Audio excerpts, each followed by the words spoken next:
Hey, in this video I'm going to be making a bronze dagger. It'll be loosely based off of an ancient Egyptian artifact that I found a picture of online. I'm going to try to make this dagger as accurate as possible, but I only have a couple low resolution images to look at.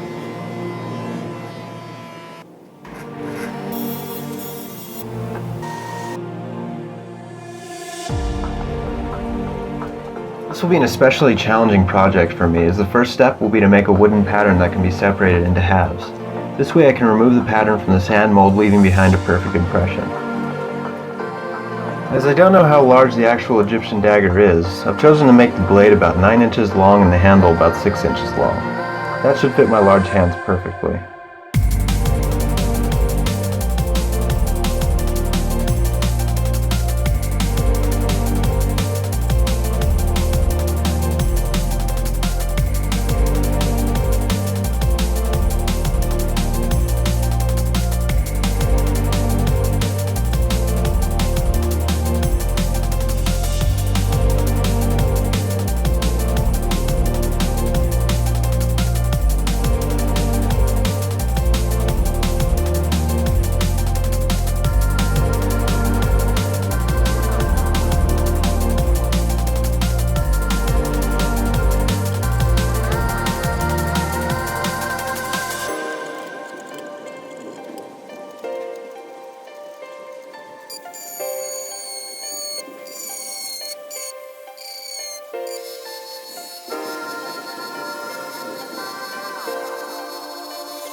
I spent hours carving this groove along the middle of the blade.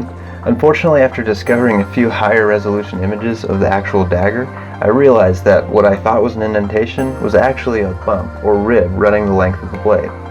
Upon doing a little research, I learned that this was a common blade design during the Bronze Age.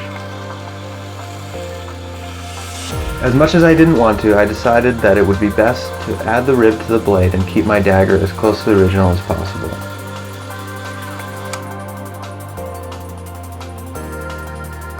I simply spread some Bondo onto the blade and shaped it until I was happy with how it looked.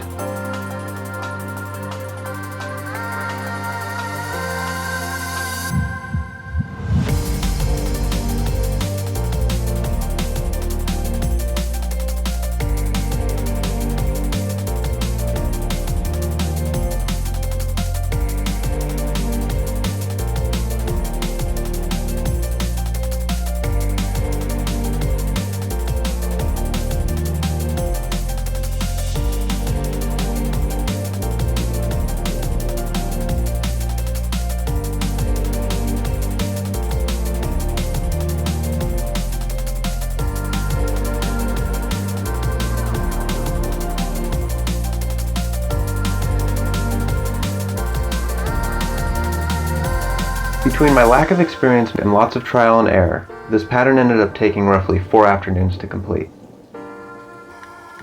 Now it's time to melt some copper. Copper has a melting point of 1984 degrees Fahrenheit, or 1085 degrees Celsius. In my small foundry, it'll take roughly 45 minutes to melt 3 pounds.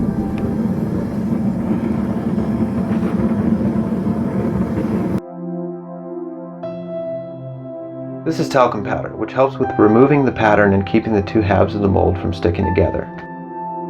For this mold, I will be using Petrobond, which is an oil-bonded sand that produces fantastic results.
As you may know, bronze is an alloy consisting of copper and tin, which is harder than both metals by themselves.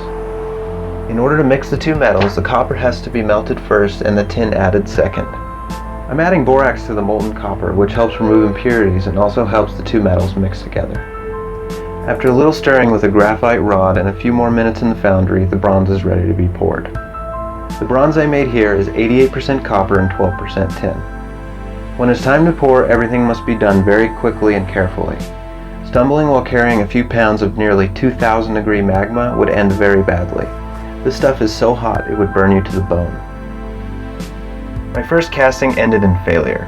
Not only did the side of the mold break, spilling molten bronze onto the ground, but I also had what's called a short pour, meaning I didn't have enough metal to fill the mold. I thought 3 pounds of bronze would be plenty. I was wrong.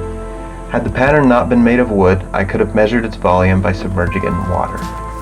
So now instead of a nice casting, I had a pile of bronze to cut up and remelt. It was discouraging to say the least, but trial and error is how you learn.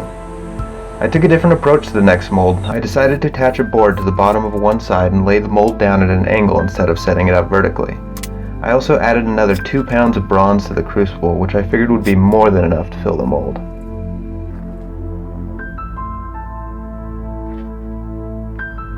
My second casting was largely a success, but it still had some problems. In order to add an extra 2 pounds of bronze to the crucible, I first had to melt copper. I then added the bronze I cut up from the last casting into the crucible, which dropped the temperature of the molten copper, causing it to re-solidify. After I thought everything was molten again, I added more tin to the mix and poured. Apparently the copper never remelted and as a result did not mix with the bronze completely. Because of this, I now had a bronze alloy consisting of about 80% copper and 20% tin. I won't be taking this dagger into battle anytime soon, so I just decided to deal with the alloy known as B20, commonly used in bow making.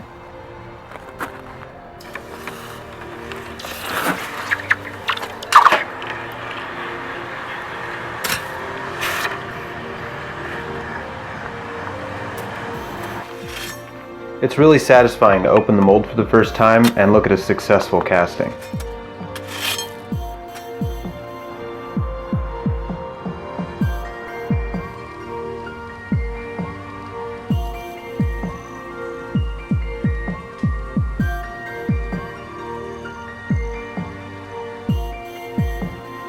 Believe it or not, only a short time prior to being made into a dagger, this metal was powering a television.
Considering that I only had some low resolution images as a reference, I'm pretty happy with how this turned out.